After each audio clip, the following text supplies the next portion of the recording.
Greetings, everyone. Pete Pardo here from Sea of Tranquility. Welcome to another episode of Ranking the Albums. And here he is once again in the co-captain's chair, Mr. Warehouse himself, Ah, Grant Arthur. hey, nice to see you. Thanks for having me. Yeah, This is gonna be fun. yeah. This is no, it's not quite lunchtime yet, right, Grant? But we're gonna have a little bread this morning, I think. We So are. yeah. So we've since we were just talking, there you go. We were just talking before we started taping how this is maybe a little bit of an unusual band for this channel. Although we've done, pop stuff and some soft rock and yacht rock bands before. We cover a wide territory when we do Ranking the Album show. We could do thrash one week, prog the next, death metal the next, classic rock the next, soft rock the next, jazz fusion. And we're all over the place, right? That new wave of British heavy metal, right? We're all over the place. Well, Bread is kind of an interesting band because most people know them as a band, a pop band, soft rock band, maybe a kind of like acoustic pop, acoustic rock, um, country rock at times, yacht rock maybe. There's a little bit of hard rock in this catalog too, surprisingly, along the way, a couple tracks here and there, right? So, but underneath it all, whether you think this is a joke or whether you think this is a really good band, we've had a lot of people were very excited about this ranking because there's a lot of people who have varied taste and they like to listen to kind of breezy, soft rock stuff like this. But these are very talented musicians and vocalists, and I think there's a lot of art and a lot of care and craft that went into these albums regardless of what you may think about all the albums overall. And what do we got here? Six albums in total? Six albums, yeah. Six albums. So we're going to rank them as we like them. Maybe we don't love all of them, or maybe we do. We'll see how it goes, right? So, We'll just kind of play it by ear like we always do. yes, we But I will. must say this, Pete, before we get started, is that these guys, these records just kind of come at you all ready to go. And what I mean by that is a lot of these records tend to sound the same to some degree. They're not like some bands that really go through their career and you get one record and they improve on the next. These guys were like studio musicians. David Gates, I knew David Gates was a producer, an arranger, and a writer, but I wasn't familiar with actually his pedigree. I went through Discogs and looked at what he'd worked on. He produced Captain Beefheart. Frank Gorshin, who was the Joker, must have put out some record. He did Davy Jones. He did Pat Boone. So, and he was producing stuff from the early 60s. He was arranging and writing for acts since the late 50s. So, by the time he got to Bread, 69, 68, when they started out, I mean, come on, he's had plenty of experience. Yeah. In fact, he was hired by James Griffin to produce his record because he'd already put out a record. So that's how the band came up together. So it wasn't like these guys were just kids playing clubs, knocking around, and they were lucky to get a record deal. These guys were seasoned professionals, Yeah. and these records sound like it. Yeah, You know, these definitely sound like a studio creations. And I don't know how much these guys, if they ever played live much, I don't really know. I didn't I look don't know. into it, but they're all multi-instrumentalists. So here you got David Gates, who Hammond organ, bass, guitar, piano, violin, electric piano, Moog synthesizer, and vocals. You got James Griffin, viola, vocals, Moog synth. You got Rob Royer, guitars, percussion, piano, recorder, flute, electric piano, blah blah blah. You got who else here? They got the drummer. What's the drummer's name? Mike Botts played drums Yeah. on most of the catalog, right? So yeah, I mean, they went into the studio and all of them were very, very proficient on just about any instrument you could ask for. And you could tell, you listen to these albums, they're very finely crafted.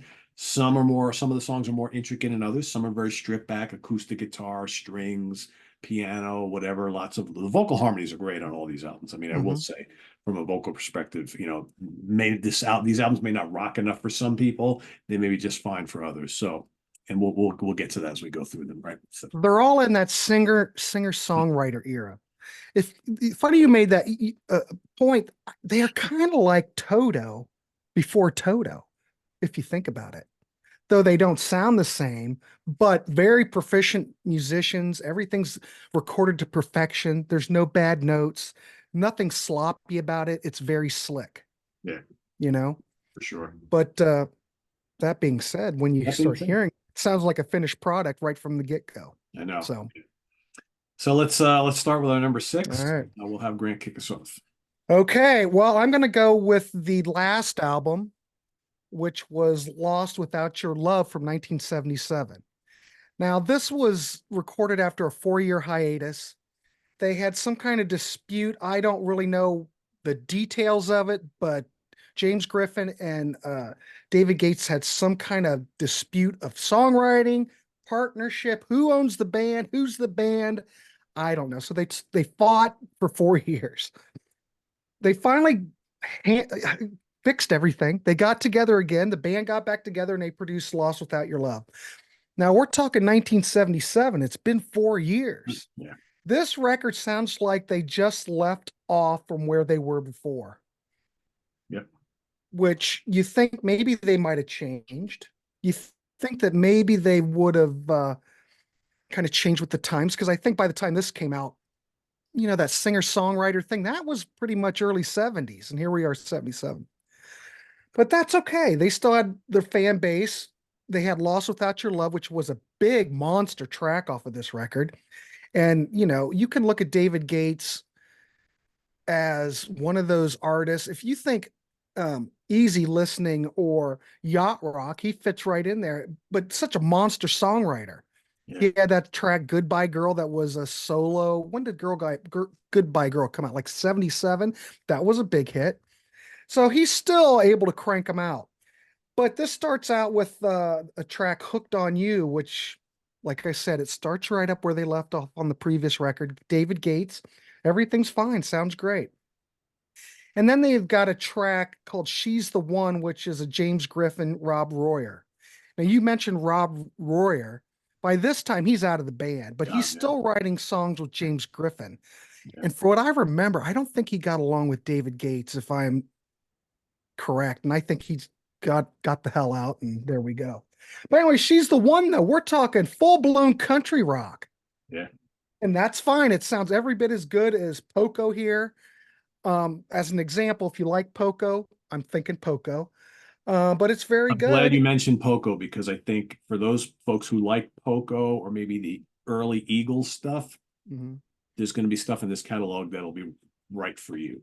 Yeah. It's See, not that. by the time, well, yeah, but by the time they got to 1977, they really had taken on this country rock thing, because you had little hints of it over their career, over certain records, like just a little sprinkling of country rock here and there.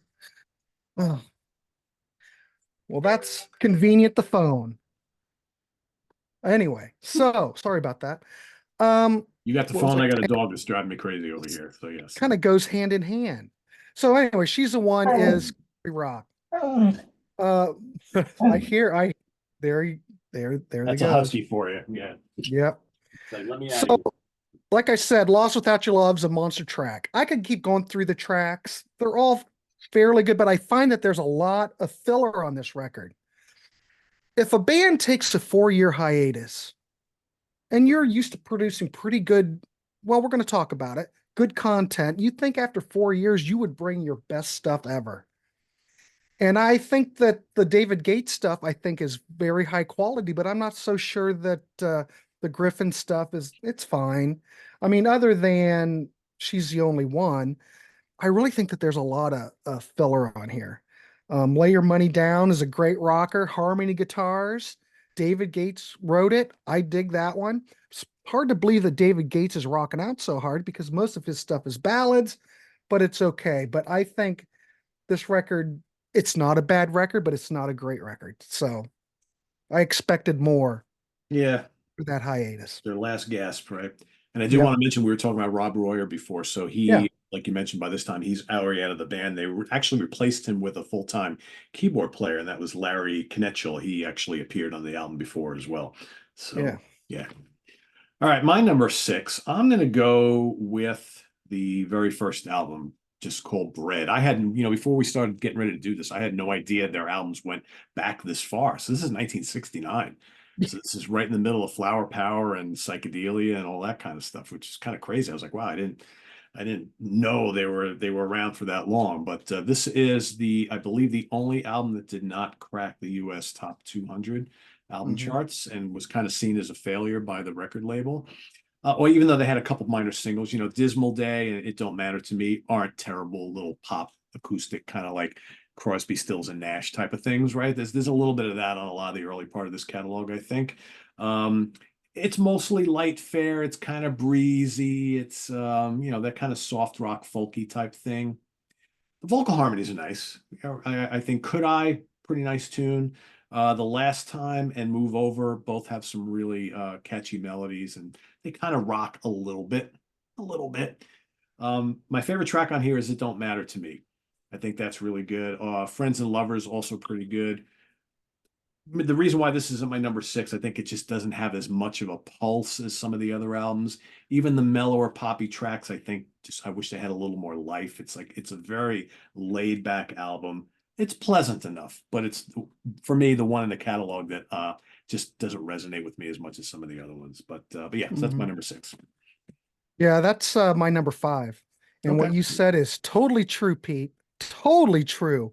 Um, this a lot of this is very much like grassroots, late 60s, kind of the Turtles, the Association comes to mind. Yeah. A lot of the songs don't really stand out. There's not a star of the show here. I would say that, oh, what did you say? Look at Me. I think that's probably the standout track, I guess. It's kind of, Simon Garfunkel, kind of Joni Mitchell. I don't think that they really know what they're doing yet. Right. They know that they sound great. We know the production's great. Bruce Bachnick's the engineer. Great stuff. He recorded all the Doors stuff, for crying Yeah. out loud. Yeah. The record sounds wonderful, but I don't think that it really stands out. It's all kind of bland. But the That's the key word. songwriting, fine. Yeah. I don't know. Yeah, Could it's a I? bland album. We could say it. It's a pretty bland debut. Yeah, I think the record Some label do it too. Yeah, I just hear a lot of different styles. Like, could I hear like Paul McCartney bass lines on it? Kind of sounds like the Young Bloods. They just don't really have a sound, but they do have a sound. It's really hard to explain. But I think that they really start coming to their own on later records. But it's okay. It's not a bad record. It's just middle of the road. Yeah, yeah, I would You agree. know, it's just nothing stands out for me. Yep, we're on board with that. And on the same token, my number five is going to be Lost Without Your Love. So we're kind of flip flop on the bottom Yeah, two, but I flip think we and both flop. feel about Yeah. the same way. Yeah. I mean, it's fine for what it is. I think it's decent. Again, after the long break, they come back, they still sound pretty much the same. I think Hooked on You is a really nice single. I like that song. Um, my favorite song on this album, which I don't understand why it wasn't chosen to be a single, was Hold Tight. I mean, it's a great hook on that. It's upbeat, it's fun. I don't know. I don't make these decisions on in 1977. No one was going to listen to an 11-year-old pipsqueak anyway, right? So whatever. But I think, She's the One is kind of bland. Title track is really good. I mean, that was the big hit here. That's really good. Nice use of kind of like I like the way this band like used like they had the strings and the acoustic guitars and piano, and then they would drop in like a tasty little guitar solo. Good musicians, I think, which is really good. Fly Away sounds like an Eagles or Poco country rocker from the same time period. Yeah. It's amazing how a lot of this stuff is very similar to that. The Chosen One is good. The rest of the album doesn't really do all that much for me, but it's got a few decent songs. The rest is okay, kind of pleasant, but again, a little on the bland side. So as a last gasp, I guess it's not terrible, but it's also not great either. And let me tell you something. That album cover, Yeah. it just Screams it's 1970 to me. yeah, it's just it just looks ridiculous. It looks like something that a rocker, a young guy who's a rocker is going to see this in the racks and gonna be like, huh, yeah, no, I'm They're gonna not skip going to right by care. that They're one. not going to care. No, not I at do all. want to mention one thing since we're talking about that real quick. There's a track on here called Today's the First Day. Now, when I hear that, I think that either someone else remade that and had a hit, or maybe it was a minor hit for Brett. I can't remember, but I swear that I've heard this song before, and I think it's one of the better James Griffin wrote Rob Royer songs. I think it's catchy and it's really a great quality tune, but it couldn't save the record. Yeah. But it does really sound familiar. I don't know if you rings a bell I'd have to for go you or listen to it not. again and really pay Yeah. attention and say, okay, it's like, where's this one from? Heck, maybe they played it back in the day and I remember it from when I was a kid. I Heck, mean, I it don't could know. be, a lot of the stuff I remember hearing a lot of these songs on the radio. I mean, it's Hmm. amazing when you go and you listen to all these albums and you think, oh yeah, that was a radio hit. Oh, that one was a radio hit. Oh, and the name Bread back then never resonated with me at all. I was kind of like, I just knew the songs, right? Then later Right. on, people started, when you get older and the name starts popping up and you start talking about a lot of the great pop albums and songs of the 70s, you're like, oh yeah, that was that Bread band. Oh, that song. Yeah. Oh, that song. Yeah, yeah, yeah. There's a Hmm. good handful of these that were pretty regular on AM radio at the time. Oh yeah. Maybe that's where I heard it. That could Maybe. be, could be. Oh. Maybe And our old friend Casey Kasem was spinning these on one of those top countdowns of the week or whatever. when I was a kid, man, I always used to have my little tape deck and I'd bring my microphone and I would record. Like I was waiting for Foreigner, Double Vision to come on one day. I still remember it, waiting for it so I could capture it so I could record it. Got to have That's that what you song, did but I don't back. know when they're going to Gotta play have it. it. Don't know when they're gonna play it, but I'm ready. You can kill a lot of hours doing that, right? When you could do that when you're a kid. Nowadays, forget it. You think you'd have two No, hours to wait on a radio program to record some? no, I would never do it. No, no, who's got the time? Different world. All right, I guess we're at number four. Number four, yeah. Number four. All right, my number four is a record that came out October 1972. There were three singles from this. I'm going with Guitar Man because I think it's a great record. Well, it's okay record. Um, I thought compared to what I'm ranking higher, even though this was a later record, this was the last one before the break. I did think that there was a little bit of a quality issue that a little bit of slipping a little bit. It starts out with Welcome to the Music, and I had to check the notes on here because I swear to God that was a James Griffin song, but my God, it was a David Gates song because it's kind of rocking, Yeah, yeah, hell yeah. kinda, but it's kind of in that country vein a little. It's a rocking for David Gates, but it also has that country tinge. Let's say you were at Disney World in the 70s and you were watching the Country Bear Jamboree. This song would fit right in. Um, it's got a cute intro.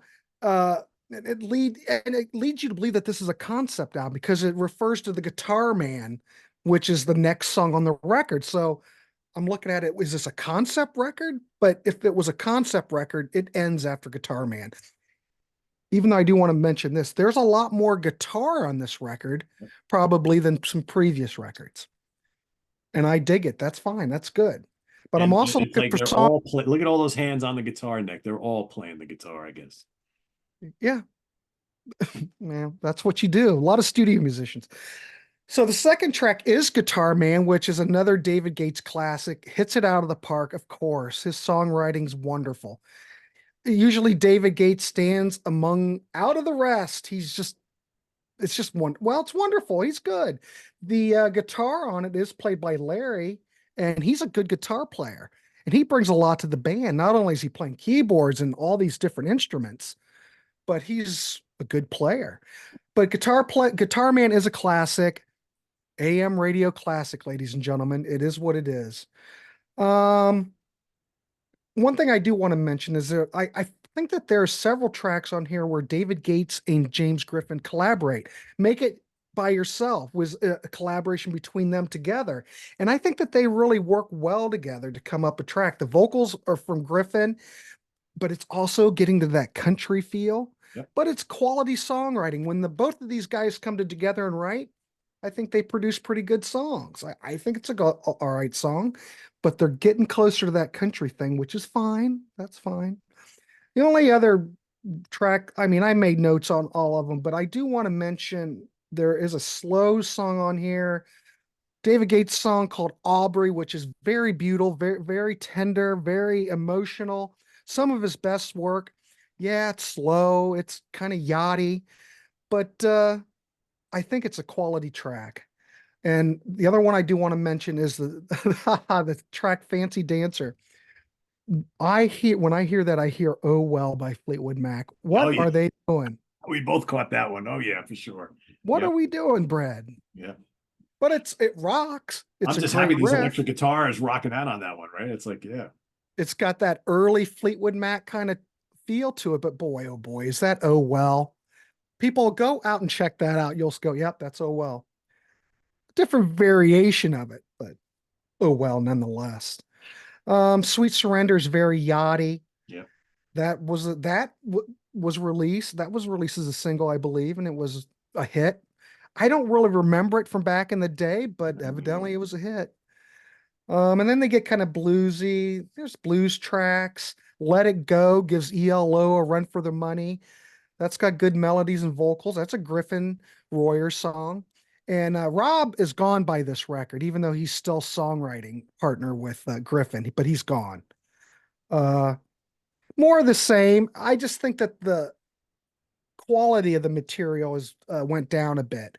All these records have a similar tonality. They all sound slick, polished, and well put together, well arranged. So it's just the only thing that takes it away from me is I don't think the songs are quite as good as what my other ones are. I'm Okay. going to rank. Yeah, it's my number four as well. And I All agree right. with a lot of what you said. A lot of the highlight songs. I think Fancy Dancer is good rocker. Yeah, Yeah. this band could rock when they wanted to. They just didn't do it enough. How about I don't know how you pronounce it, Tecolate?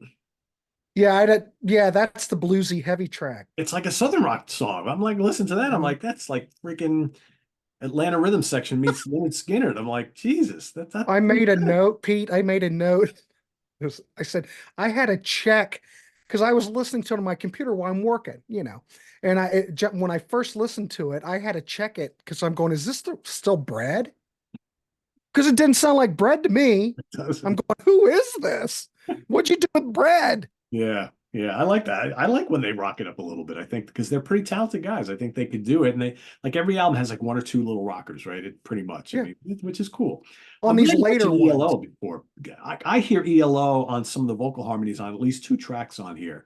The one Mhm. you mentioned before, as well as a Picture in Your Mind, which has got this ELO Beatles thing kind of going Mhm. on, which I think is cool. Don't Tell Me No, that one rocks too. You got electric guitars, a little organ, that's pretty cool. Your Life, Simon and Garfunkel, Crosby, Stills and Nash, that Mhm. sort of thing. I think title track is great, obviously. Um, there's a couple like the Didn't Even Know Her Name.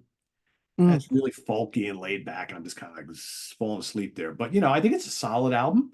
It's not one of their best, certainly not one of their worst. If I remember correctly, this is one of their bigger sellers, right? I think. This was a big record But because I yeah, think Guitar Man sold quite a bit. yeah, yeah. And yeah, any of these bread albums, if you're gonna take a stab at them or get this set, It's I cheap. mean, this set's cheap Yeah, and it's still available. If you're gonna dive into it, I'd pick this up probably. yeah. We'll start out. But Number I 18, wanted to 18 on the mention Billboard charts. Number 18. 18. Okay, well there you go. That's not bad. I wanted to mention "Don't Tell Me No." I wrote this down. I kind of thought, man, this is a hint of Leonard Skinner. I swear to God. What it sounds like to me. Go Like figure, right? it, And they yeah, ain't from the South, so whatever. but they're all over the map Yeah, stylistically. yeah, So, for sure. all right. So that's all right. So we're down to number three. The three. Well, let me scroll up. Okay, here we go. Okay. Now we're getting to the albums that I really start liking these a lot better. My number three is going to be "On the Waters" from July of 1970. There's some decent songs on here. "Why Do You Keep Me Waiting" is in that you mentioned Crosby, Stills and Nash. It's in that Crosby, Stills and Nash vein. Rocks out pretty good. You've got, for God's sakes, you got David Gates playing fuzz lead guitar on here, Pete. Yep, yep, There's a lot of fuzz guitar on all these records. yes. Even when you get into like 73, they're using fuzz guitar. I just think it's funny. You think that's more of a 60s thing. You think Satisfaction by the Stones. Well, damn Right. it. Red's using it right now. It's just weird when they drop it into because they'll give you like two or three songs in a row that are all lush and acoustically, and all of a sudden in comes this fuzz guitar. You're like, where'd that come from, right? And then you hmm won't see it again for a couple of the tracks, right? That's weird how they drop these elements into a lot of their songs, but it's not consistent throughout the album or throughout the catalog. It's not. Yeah. But why do you keep me moving? I mean, why do you keep me why do you keep me moving? Why do you keep me waiting? All right, I'm in for an opener, but Make It With You is yet phew, this is where I think like singer-songwriter things start happening because this sounds like a true singer-songwriter song. Think James Taylor Yeah. back in the day, Yeah. think Yeah. Carole King, all that kind of stuff. Make It With You. I mean, David Gates would fit right in with that. Yeah. And you can't get any more laid back with this song is laid back, but you cannot deny the quality of the production and the songwriting. And I have put on here, welcome to the birth of yacht rock. Haha. Yeah. So this is all David Gates. Yeah, it's great. If you're into this, Yeah. check it out. Um, and then we've got Blue Satin Pillow, which is another Gates rocker. Uh, I don't know if he's had a rocker. I'd have to go through all my notes, but we've got a rocker from Gates. Um, I don't think the guitar solo on this is that hot. He might want to just stick to writing and singing because the guitar solo, this was the sloppiest thing I've ever heard on a Bread track, was his guitar solo. But I can't really think of anything else that Blue Satin Pillow sounds like. It's a decent rocker. I'll just leave it at that. It's okay. And then you've got another one I want to mention is Look What You've Done, which is a great Griffin and Royer track. Catchy. It's not that far away from America or Poco. I really like this. It's got beautiful harmonies, nice acoustic guitars that ring out, and I like the Hammond organ on here. And I have no problem with it. It's fine. And then I want to mention this. I am what I am. You know what I'm hearing on the guitar? Did you hear the guitar on here? What did you hear? Flanger. There is flanger on the guitar in the beginning of it. When you get a chance, go back and listen to it again, and you'll go, it's no phase shifter. That's a flanger. So, all right, not to get Early. ahead of myself, but I'll just read you what I wrote down when I was taking notes on these songs. Okay. To me, I hear a little bit of overdriven Neil Young and Crazy Horse on the guitar sound. So that's Oh, exactly my exact definitely. words. Yeah, definitely. Because, I'll have to go Neil back and listen. Young, well, Neil Young. I don't know if you know, he uses like just a fuzz box and he's Yeah, used it for years. yeah, The same setup through those Princetons. That's why you listen to Neil Young, he always sounds the same. But yeah. yeah, he's using a fuzz box, ladies and gentlemen. Might be a big muff. Hell, I don't know. But Me, yeah, it does sound like Neil. me. But yeah, flanger. And I was kind of blown away because I didn't know if we had those that early in the 70s, but maybe we did. Yeah, we had to. I mean, Frank Marino was using them fairly early on, and he was around since right about this time, so it's possible. I know Jimmy was using different things to get those kind of sounds, right? But Yeah, he had a phase shifter, but flanger seems very advanced, yeah, a that lot was of chorus, but now we're talking guitar stuff. But that kind of impressed me there for a minute. Uh, Another track, I Want You With Me, very CSN harmonies, Gates Griffin track. Again, when they collaborate, I like when they collaborate. Coming Apart's another ballad. Great vocal from Griffin, nice strings. I could keep going. You kind of get the idea. All these records are all kind of the same. There's just different degrees of the detail in each one. But I think the songwriting on this one is better. They've come into their own more. This is the second album after the Bread album. So, but I like this better. I think oh for the yeah. most part, I think it's decent. Yeah, I think they improved leaps and bounds between albums, and I think the record label was probably like, all right, that first album didn't do anything. Let's pick it up a little bit here, and you got a couple little hits on this album too, which is good. Well, more about Yeah. that in a little bit. Okay. I'm gonna go with my number three is going to be their third album from 1971. Where did I put it? Hold on, Mana, Okay. right? Which is interesting. front and back cover here. So now we've got the original trio we talked about, joined by Mike Botts on drums, and he would play drums throughout the rest of the catalog here. This was made it to number 21 on the Billboard charts. Pretty big one here for them. What do we got here? Let Your Love Go. Upbeat, kind of catchy. That one kind of rocks. That's a good way to start the album off, I think. Take Comfort also kind of rocks. Like all of a sudden, you got these first two tracks, you got these kind of hard rocking guitars, which I think is kind of cool. And then they go back to Too Much Love. So back here, we got the folky pop type stuff, right? That's what they're known for. If was, I'm not sure if it was the biggest hit on here, but If was it was a fairly decent hit for them. Got to number 4. Number 4, yeah. And that's just this lush pop, sugary sweet stuff that they do so well. You know, you mentioned James Taylor before, you mentioned America, all a lot of the same qualities, the great acoustic textures and strings and the soaring, you know, vocal harmonies, really good. Be Kind to Me, again, going back to that Crosby, Stills and Nash thing too. I mean, one of the things that I think I always really like about Crosby, Stills and Nash is they had those folk elements. Then you had the gritty guitar work from Stephen Stills. Sometimes the music is edgy. Sometimes it's really sweet and whatnot. A lot of the stuff kind of hits similar type things with me. I want to mention this. You mentioned Crosby, Stills, and Nash. That's exactly what I wrote on my notes. But have you noticed how open this recording is on this track? Yeah. It almost sounds like you're right in the room with them. Yeah. This really is a good sounding record. It is. Yeah, it is. Yeah. Yeah, it's very open and inviting kind of, and you hear like all the, you know, I mean, we talked earlier about how all these guys play all these different instruments in the studio, and you hear it all. It's very textural stuff. It's not just vocals, acoustic guitar, right? You got strings, you got a little Hammond organ going in the back, maybe a little synth, right? It's all this stuff going on. Cool stuff. He's a Good Lad, quirky pop. She Was My Lady. Got a lot of stinging electric guitar on there. It's like, whoa, okay, cool. You know, strings and piano. Living Your Love is really good. What a Change. That's pleasant. It's kind of twangy, right? Nice organ on that one as well. Come Again, more of the same kind of. A lot of different flavors on this album. I think this might be their most diverse album. I'm interested to see what you have to say about it, because I think it wasn't quite my favorite of the top 3, but I think there's a little bit for everybody on here. It's got some rock, got some pop, got some folk, got just all sorts of kind of cool stuff. So yeah, Mana from 1971. And that's my number 2. Cool. Okay. And I like this record because it is more diverse. It is heavier than anything that they've done up until this point. Yeah. A lot of great guitar work on it.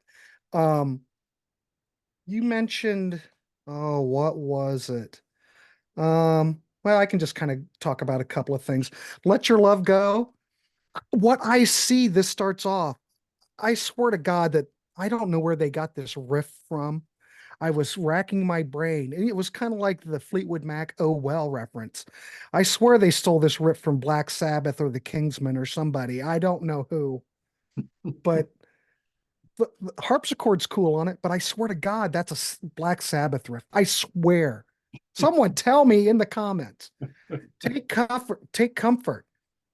We were talking about the guitar. The guitar is very up front, and this is very heavy for Brad. For them, yeah. Boy, they like that fuzz box, as it's going crazy on this track. And I wanted to say that this is what, 1971, but I think with each record, I think Griffin gets better as a songwriter.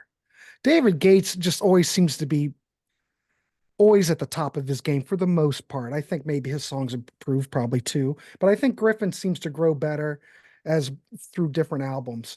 I think it's his best vocal so far on a record. Take Comfort sounds great as far as I'm concerned. Too Much Love. See, we talk about that country flavor because they totally go down that road by 1977.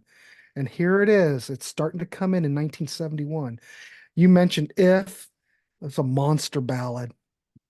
I mean, it's saccharine and sweet, but it's a monster. I can't, the voice, David Gates' voice on here, so pure and just saccharine sweet. It's just amazing. He's so identifiable. He is, yeah. He's a Good Lad. Kind of reminds me of a Badfinger song. A little bit of McCartney and Badfinger sprinkled together. It's just pop song. Um, I don't mind it. And then She Was My Lady, definite CSN and Y vibe on this one. You mentioned that the guitar on here absolutely kills. Probably the best guitar on any Brett album, probably. And it's got a good guitar tone, I think. Yeah. This is a great guitar song. Hard to say that on for a Bread record, but I know that's what a lot of people watching are maybe surprised, right? If they only know I maybe the big hits from this band, like, this band never rocked. Well, they did in spots. one other one. Well, what a change. I keep thinking CSNY and America. Dig the Hammond. But it's a little bit more country or Americana. They're moving on from just the regular, they're getting there to that country rock thing. More of the same. Come Again, I want to mention. It's a Gates ballad, wonderfully sung. Uh, it's beautiful. It has that Todd Rundgren, Laura Nero aspect to it. And at the end of it, it kind of feels kind of proggy, which I thought was odd, but they're touching on all kinds of different genres. Not anything's like real hardcore, but they touch on everything. But yeah, it had a Rundgren, Laura Nero feel, like early Todd Rundgren. That's what I kept Early, thinking. early, like first Yeah, two because albums. we're talking 71, so first Todd album. Well, Yeah, we're in that wheelhouse. yeah, So it's about right. yeah. Anyway, that would be my number two. Cool. My number one and two, I had a hard time with. I like both albums almost equally. Um, but just to mix it up, because I already know what your number one is, I'm going to go with Baby I'ma Want You as number two. This is All their right. big album. This is number three, Billboard charts right here. So this was a big album for them. And of course, the title track is awesome. Really good. Yeah. Um, so here we got, so this is the first album where Rob Royer still is writing with them, but he basically stops playing with the band. He plays Hmm. bass on one song. That's really it. You got Larry Netchell shows up now on keyboards and guitars and things like that. What do we got on here? Mother Freedom. It's like a BTO song. Like, There's where's this that one damn from? fuzz box. It's like another one of the heaviest things they ever did. It's like, holy cow. It's like this is, and it's weird how that kicks off the album. You're like, whoa, all right, this is I'm Brett. in. Yeah, I'm in. totally. Title track is great. Down on My Knees, kind of like a jangly rocker. Got the little bit of country flair there. Everything That I is Own. Pete Pardo. That is pop, power pop goodness on that track. I have to say that Rickenbacker 12 string is very Raspberries like, very Beatley. It's a perfect power pop song, and people don't really talk about it. I think I played it on my power pop show before. I was surprised. I don't mean to interrupt you, but since we're talking about it, we know what number one is. It's really not like anything that Bread's ever produced because this is like the raspberries, you know? That whole jangly thing, right? It sounds like They've never I done only that want to be with you, right? I mean, They, I get a little bit of that country twang too, but I think yeah, you're right. it's It's a little, very power pop. yeah. And hey, whatever, I'll take it. But 1972, this is very early on in that whole Early. style of music, right? Yeah. Hmm. What else? You got Nobody Like You, which is like a boogie rocker. They do boogie every now and then too. Hey, why not? I'm not that much into Diary. That's kind of mellow and folky. Yeah, whatever. Dream Lady is really cool. There's some nice organ on that, which I really like. In fact, you know what Dream Lady reminds me of, Grant? In the way that you have these great vocal harmonies, uh, really cool organ.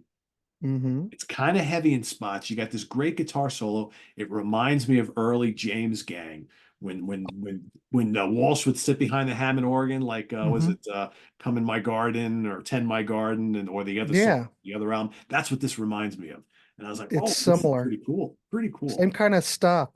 Kind Yeah. of like Beatley back. I thought that the at least the background vocals sounded kind of like Beatlish, And they kind of do that Beatlish. in spots on these albums. Yeah, Yeah, totally. not all these songs, they all are arranged differently. And the background vocals on, well, just I guess it depends upon the track, but they all don't sound the same, Yeah. you Yeah. know? But this is kind of Beatle-like. But yeah, Well, this isn't what the govern meant. which is Mhm. kind of like a play on words. That takes me back to like the Eagles' first album. That's kind of what that reminds me of. What else? You mentioned the Beatles before. I Don't Love You reminds Mhm. me of the Beatles meets Creedence Clearwater Revival, sort of, kind of swampy pop type of thing. You know, guitars, harmonica, all sorts of cool stuff. It's a fun album. It's a really good album. It could have been my number one. I went back and forth between my one and two. I think if well, like we said, if you're gonna take a dive into this band, you'd be foolish not to just go get this because it's so cheap. Yeah, But if cheap. you only want to get one or two just to see if you like them, this is a great way to start. It really is. Yeah. Well, that's my number one. There you go. So talk more. Four, yeah, four hit singles. The thing about this is it seems like I think this is the album where they seem like everything's really evenly distributed. It seems like to me. You've got a David Gates song, then you go to a Royer song, back forth. Well, except it's a little front loaded because Mother Freedom is David Gates, but I still can't believe that's a David Gates song. The but Griffin plays the guitar solo, and I thought I'd rather listen to him play guitar than Gates. Um, but I'm still can't get over Mother Freedom. I don't think they've ever been that heavy. No, But Baby, I'ma Want You,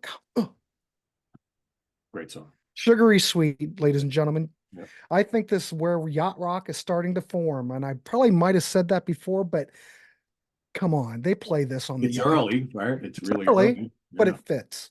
Yeah. And like Down on My Knees is probably my favorite song. It's nothing like it in their catalog. Power pop greatness. I think it's a great song. I'd love to have heard them do more like this. And then Everything I Own. And I wrote on here, and the hits just keep on coming because we're on the fourth track of side one, and I dug everything on here. Down on My Knee. Oh, sorry, Everything I Own. What a great song. I think this is probably even better than Baby, I'ma Want You. I do. I think it's a perfect pop song. Yeah. I think so far they're hitting it out of the park, you know, for bread. Yeah. It's a great single. It's really, it's just, that's how you write a great pop song. That's, You have to think about who you're talking about. For bread, this, I think they're hitting it out of the park. Nobody Like You, you mentioned that. It's like that honky tonk kind of flavoring. Kind of sounds like a Loggins and Messina song. yeah. Uh, it's all in that same era. I think a lot of people influence each other. You mentioned you didn't care for Diary, but it's the sixth track, final track on the side one, but I think David Gates is on fire. I think his songwriting excels with this record. And if you really think about it, it's really not that. If anyone's familiar with Dan Fogelberg, it's kind of like Dan Fogelberg at this point. That's a good Got those comparison. Beach Boys vocals. It's very beautiful track. I think I don't really have a problem with it. And then Dream Lady, we're starting off side two with a Griffin rocker, great Hammond organ, Beatle type harmonies again. Yeah. And I wrote on here, I think this is some of his best stuff on record. His vocals sound good. He sounds better as a vocalist. And I dig it.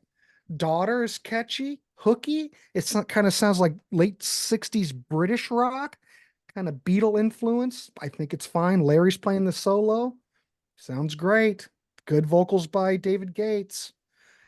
I love this game. Games of Magic sounds to me like Time in a Bottle by Jim Croce. I swear to God, that's what it sounds like. Yeah. I swear to God. It's catchy, but boy, does it sound familiar. It's Jimmy's, always fun when we do these things to kind of like, well, what does this sound like? Because I know it like people does. who have never heard these bands are like, all right, they're just talking, they're not playing any music. So you got to give them some kind of reference point, right? Yeah. Right. Well, that's what I hear. Just like this isn't what the government meant. Sounds like Harper Valley PTA by Janine C. Riley. That's what it sounds like. I can't help it. I just can't help it. Just like yesterday, another beautiful track from Griffin, Coco Vein. But I do want to bring up I Don't Love You because was this supposed to be a funny? Because when he's singing in that gritty vocal delivery at the beginning of the track, I'm sitting there going, what's happening here? And then he loses it, but it doesn't last long. you know, and it's really like a blues song, I guess. I think you mentioned Credence. I think that's probably a good analogy. It's just kind This of is got a the swampy kind of whatever raw. bluesy tone, but this Yeah. is about as bluesy as bread could ever get. Yeah. But I guess I kind of like it because it's a little bit different from what they'd done before. Just like the power pop song. So I like this because it's diverse. And of course, everything's well played. If there was any Bread album I would ever return to, it would be this There you go. Cool. for me. Yeah, I can't argue. That's like I said, it could have been my number one too, except I gave my number one to On the Waters. I can totally see that. I love the cover too. I think I just, I'm a sucker for like live shots on a album cover, right? So live Hmm. shots. Um, yeah, I mean, and this is a pretty big album for them too. This made it to number 12, which after the disappointing debut, I guess the record label was probably pretty happy with that. So, everyone, I think they lessened up on the number of different instruments everybody's playing based on the debut. So now everybody's playing guitars, bass, and keyboards basically. And then you got Mike Bots on board. But some good songs on here. Why Do You Keep Me Waiting? Again, those nice fuzzy guitars, like there's a bit of that on here. Yeah. Great vocal harmonies. Make It With You. That's another great song, man. That's like an America song right there. It's just so good. It's Yeah. ultra catchy. He's got the vocals just kind of soar over the top, and you have to get the waves in the background. It's so Mm. good, so good. Um, I also thought Black Satin Pillow has a CCR feel to it. That's kind of a weird little gritty rocker. I like that. Hmm. Um, yeah, I Am That I Am. Again, like I mentioned. Flanger. Flanger, Yeah, Pete. that's cool. Look What You Done is cool. I get lots of Beatles and Crosby, Stills and Nash and America flavors on this Yeah. whole thing. Coming Apart is kind of cool, atmospheric. Yeah, Call on Me is good.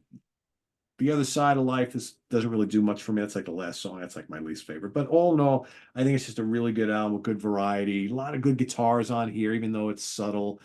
I think, like I said, we've talked about it a lot during this episode. These guys were really good musicians and they dropped in a lot of really tasty stuff. It all may be a little too laid back for some people, and I get that, but I think there's a real pop craftsmanship throughout all these records, especially the top ones, that I think you really can't deny. And just really good songwriters and good vocalists, good musicians, and yeah, that's my number one for today anyway. But yeah, Yeah, I it's think that's good. it's good stuff here. Good stuff here. So hopefully folks watching are maybe are have their eyes opened a little bit to some stuff from this catalog that really might be worth checking out. So if all you know is a hit or two and that doesn't really grab you, try some of this other stuff. There's some good deep tracks on these albums. I think the hits are really good though, but that's the hits in a way kind of pigeonhole them into a certain sound and style. And all I'm saying is there's stuff on these albums that I think might surprise some people. So give it a shot. Yeah, the only reason I could have put On the Waters higher. I think it's really strong. But the only reason I didn't is because um it just didn't rock as hard, and I like it when Bread rocks a little harder Yeah. and has more variety. But I think they did grow leaps and bounds. Well, look at your ranking.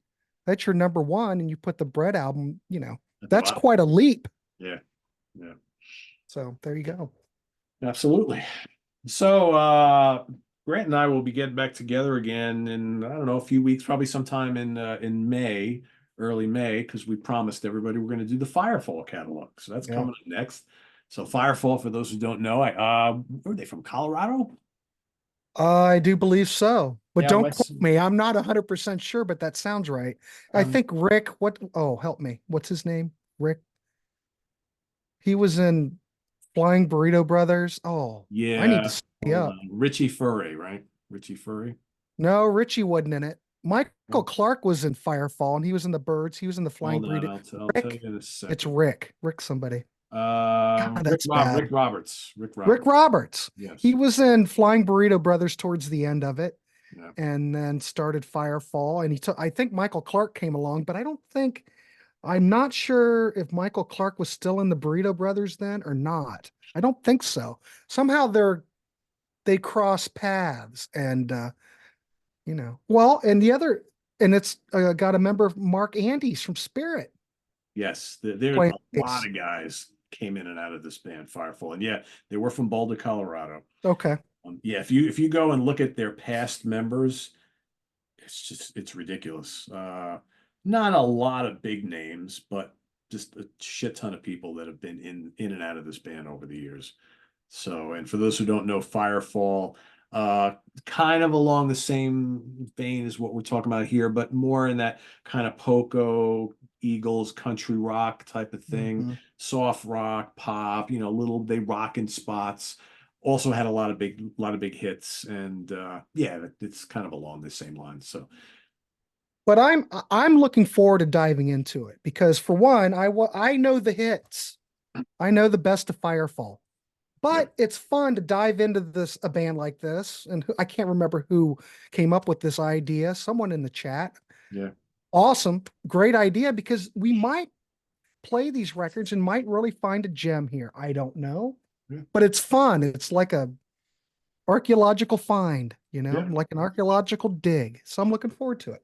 For sure. Yeah, we got for Firefall, we got I forget exactly how many albums there are. Like six, maybe. Yeah, something like that, 6 or 7. So it'll be fun. They've got like live albums and compilations and shit, but we're not going to do Yeah. it. So yeah. No. So that'll be coming up probably sometime in May. And between now and then, geez, Count Ralphus and I will be ranking the catalog of the great German thrash veterans Destruction. So we go from bread to destruction in a matter of a week. That's what we do here on Is that possible? we're going to make it possible, Grant. There you go.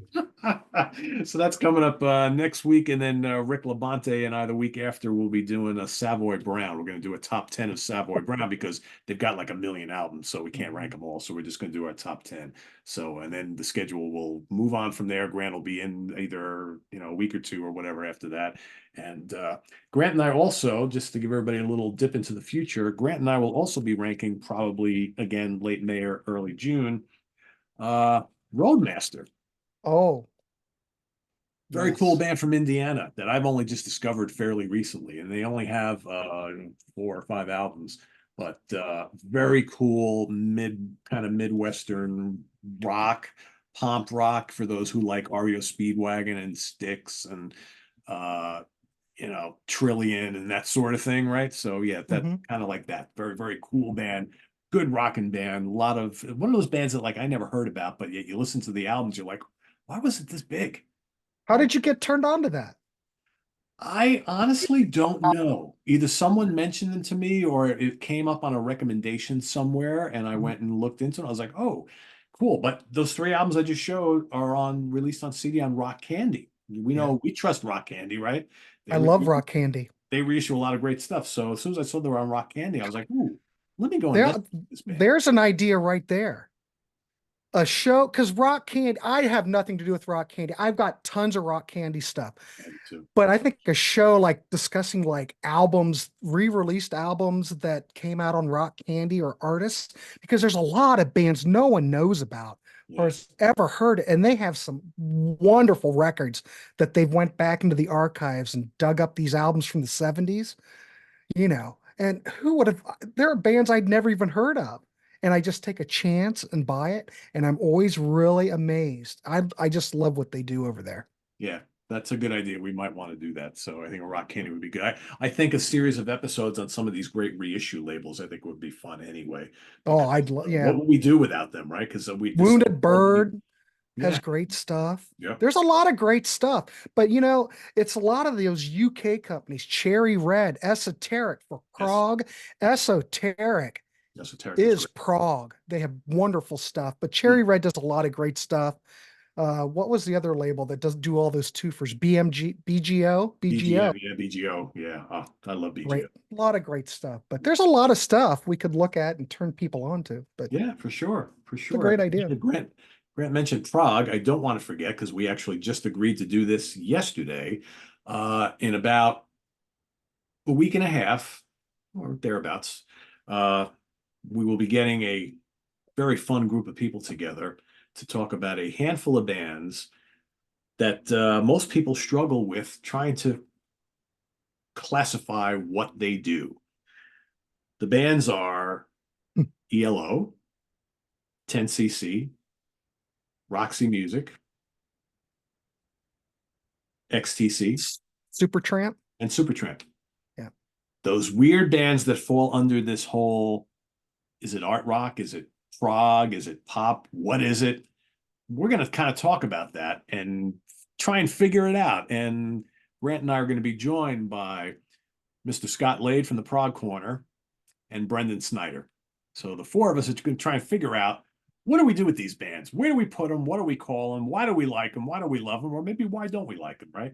So that's all coming up in just about a little over a week. So that's going to be a very, That'll very be fun. good, Pete, because there's one of those bands that I look at and I'm going, I really don't know where to classify them. So maybe we can get down to it I and think so. figure this out. Yeah. I think there's for me, almost all of them are hard to classify Yeah. because, every one of them has like their prog album, but Mhm. every one of them also has their many pop albums. Some of them could be considered new wave or glam or this or that or the other thing, right? It's just post punk. I mean, pure. I Yeah, don't know. It's yeah, going to be fun. yes, yes. So that's coming up, everybody, in just a little over a week. So stay tuned for that. And visit us on the web at www.seaoftranquility.org. We're on Facebook, we're on YouTube all together all the damn time. Grant, plug what's going on your end with the Contrarians and Rock Warehouse. Contrarians, I always want to plug this Wednesday, everybody. Come over to Contrarians on Wednesday for the live chat where we talk about different topics, album covers, so to speak. And Martin will be over there. The gang will be there, and we will be live, and the chat room will be open. And we just want to keep it interactive and talk music, and it's just fun. I love the live chat. Uh, there's always stuff on the Contrarians coming out. Um, what's coming out for me?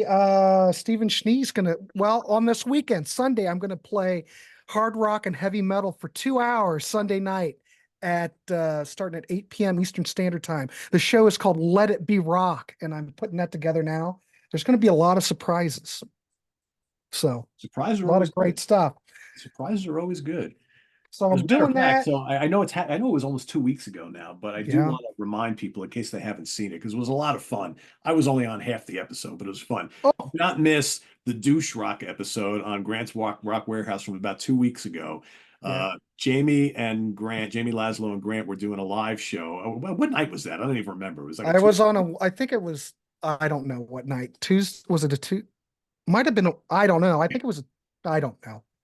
It was like 8:20 at night, and I just happened to be sitting down at my computer, and I put on Facebook, and there I saw the live show starting, and like they're talking about douche rock, and I know Jamie a while, and I know Jamie always talks about the douche rock albums and things like that. So I started commenting, and Grant's like, "Pete, you should come on and join us, like if you Mhm. can," and I'm like, all right, I got some time. So he sent me the invite. We jumped on and we just talked about horrible douche rock albums. For those who are watching who don't know what douche rock is, you got to go watch this episode. I guess Jamie kind of came up with this term, but most of the bands and albums we talked about were absolutely that.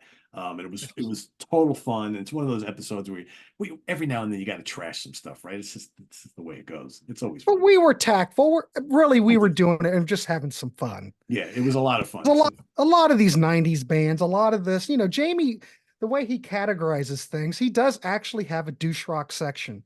And when he was on a show, we were doing the live show on the Contrarians, and somehow he was dragging stuff out of the douche rock section. And I said, my God, that's a show. That's a show.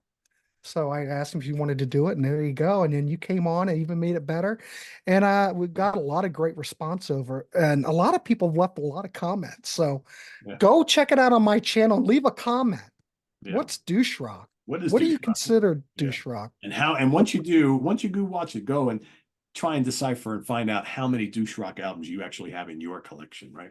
That's the thing. Yeah, We all have them. We all have we them. all do. We Yeah, all we do. do. But other than that, I don't know. That's about it. There's always stuff coming out. So just check the warehouse, check the contrarians, and Cool. Sounds good. things are happening. So thanks everybody for watching, and we'll see you. Let's see, it's Sunday. We'll see you Tuesday on In the Prog Seat. We'll be doing an album study on a very controversial album. That album is Yes's Tales from Topographic Ocean. So it was a lot of fun. Hope you guys will enjoy watching it on Tuesday evening. So till then, for Grant Arthur, I am Pete Pardo. Thanks for watching. See you next week here on Ranking the Albums. Switching gears to thrash, we're going to talk about the great band Destruction. Count Ralphus and myself. Till then, have a good one, everybody. Enjoy the rest of your weekend. Bye bye. See ya.